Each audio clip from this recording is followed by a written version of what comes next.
In the history of modern aviation, there is only one fighter jet that the United States government was so terrified of losing, they passed a federal law banning it from ever leaving American soil. It cannot be sold. It cannot be traded. Even America's closest allies, Israel, Japan, the United Kingdom, were told no. That jet is the Lockheed Martin F-22 Raptor. For 20 years, the Raptor has been the golden child of the U.S. Air Force. It was designed with single, arrogant purpose: to fly into enemy airspace, kill everything in the sky, and leave before the enemy even knew they were under attack. It is the Silent King, a ghost made of titanium and radar-absorbent skin. But kings get old, and while the Raptor sat comfortably on its iron throne, deep in the frozen tundras of Siberia, a monster was being born.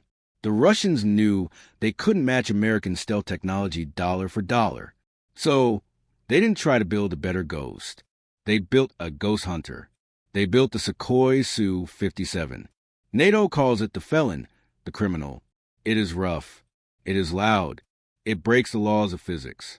And it was built for one specific job: to find the F-22 Raptor, drag it into a street fight, and kill it. Today, the propaganda stops. Today, we simulate the ultimate clash of superpowers. What happens when the invisible king meets the savage criminal? The answer will terrify NATO generals. To understand why this fight is so dangerous, we first have to look under the skin of the Raptor. When the F-22 was introduced in 2005, it didn't just move the goalposts. It burned the stadium down. Before the Raptor, air combat was like a boxing match. You could see your opponent. You circled each other. But the F-22 turned war into an assassination. Its radar cross-section, RCS, which is how big the plane looks to a radar screen, is estimated to be the size of a marble. Think about that. A 20-ton metal machine, fly at Mach 2, looks like a tiny glass marble to enemy sensors. The philosophy of the F-22 is first look, first shot, first kill. The pilot sits in a cockpit that feels more like a spaceship than a plane. The APG-77 radar is an active electronically scanned array. It can beam energy instantly in 1,000 directions without physically moving. It allows the Raptor to map the battlefield, identify targets, and lock onto them without giving away its own position. By the time an enemy pilot realizes an F-22 is in the area, he is usually already dead. The Raptor cruises at supercruise speeds, Mach 1.8, without using afterburners. This means it can stay fast for a long time, while other jets run out of fuel trying to catch up. For 2 decades, this combination of stealth, speed, and sense of fusion made the F-22 invincible. In training exercises, F-22s have racked up kill ratios of 100 to 1 against older F-15s and F-16s. It seemed unbeatable, but then Russia unveiled the Felon. The F-22 is a sniper rifle. The Su-57 is a sledgehammer.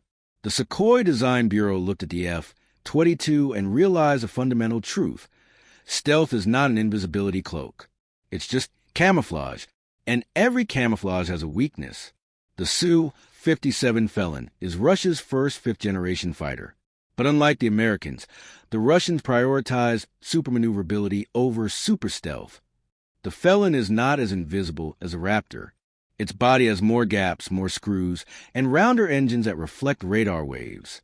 On a radar screen, the Su-57 looks bigger than the F-22.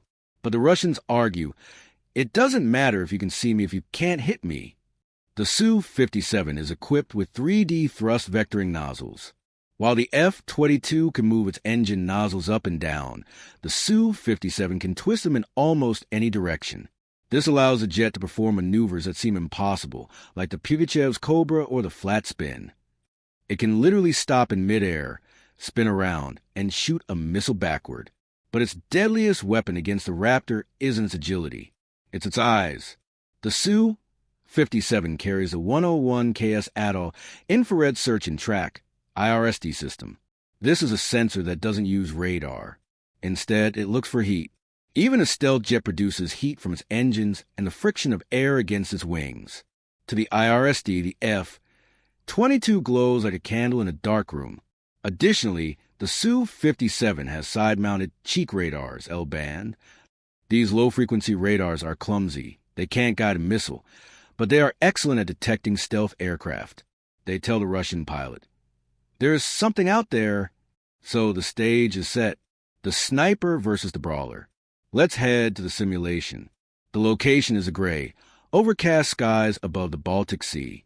A single F-22 Raptor is patrolling the NATO border. The pilot, call sign Viper, is cruising at 50,000 feet. His radar screen is clear. He feels like a god looking down on the world. 80 miles away, flying low above the waves to hide in the ground clutter, is the Su-57. The Russian pilot, call sign Wolf, has his main radar turned off. He is hunting in silence, using only his IRSD heat seeker. Suddenly, the F-22's passive sensors pick up a faint anomaly. It's a snippet of an L-band radar wave.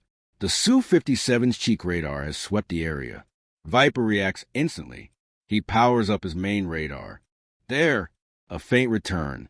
The Su-57 is not as stealthy as the Raptor, and at 50 miles the F-22 sees him. Viper decides to end this quickly. He opens his weapons bay doors. For 2 seconds, the F-22 is no longer stealthy as the doors disrupt its shape.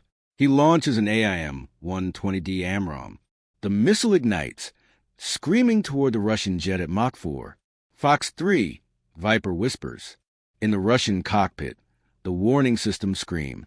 But the Su-57 has a trick called the MAWS, Missile Approach Warning System, which uses UV sensors to see the rocket motor of the incoming missile. Volk sees the smoke trail. He doesn't panic. He executes a Doppler notch. He turns the Su-57 exactly 90 degrees to the missile's path and dives toward the ocean. By flying perpendicular to the radar waves, he confuses the missile's Doppler radar, which relies on measuring speed towards a target. The AMRAAM, confused by the ground clutter and the sudden loss of closure rate, loses its lock. It flies harmlessly into the sea. Viper is stunned. His sniper shot failed. And now, the Wolf is angry. The distance closes. 20 miles. 10 miles. The F-22 pilot pushes the throttle to max afterburner. He knows he has lost the element of surprise. He climbs, using his superior energy to get above the fight. The two jets pass each other at a combined speed of 1,500 miles per hour.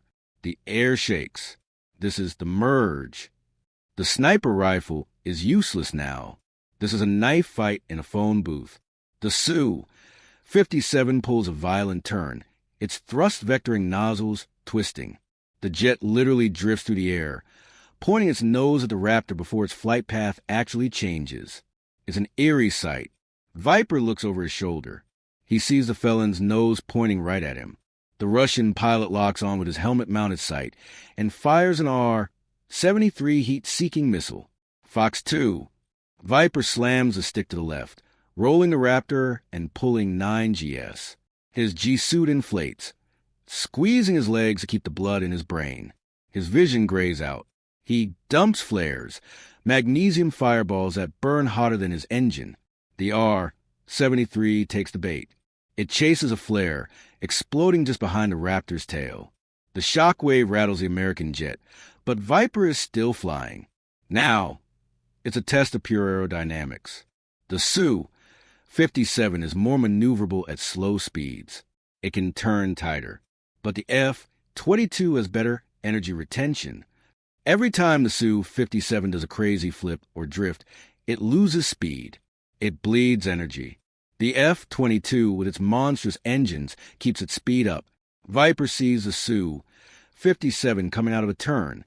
The Russian jet is slow, heavy, trying to regain speed. This is a mistake. Viper pulls the Raptor into a vertical loop. The F-22 climbs straight up like a rocket. The Su-57 tries to follow, but it doesn't have momentum. It stalls. For a split second, the Felon hangs in the air, motionless against the clouds. A sitting duck. Viper kicks the rudder, pointing the Raptor's nose down. He doesn't use a missile. He switches to guns. The M61 Vulcan cannon spins up. A stream of 20mm tungsten-tipped rounds tears through the sky. BRRRT.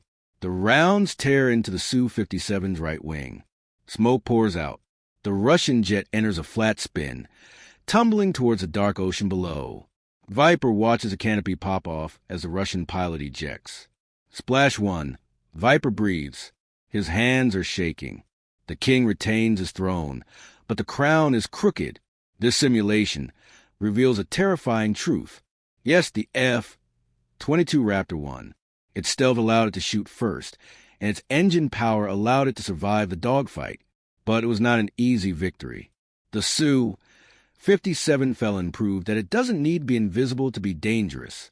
Its combination of specialized sensors and insane maneuverability allows it to survive the first shot and drag the Raptor into a fight where technology matters less than pure skill. The F-22 was designed to dominate the skies of the 1990s. The Su-57 was designed to kill the F-22. In a real war, with dozens of jets, ground radars, and electronic jamming, the outcome is a coin toss. If the Raptor stays far away, it wins. But if the Felon gets close, even the king can bleed.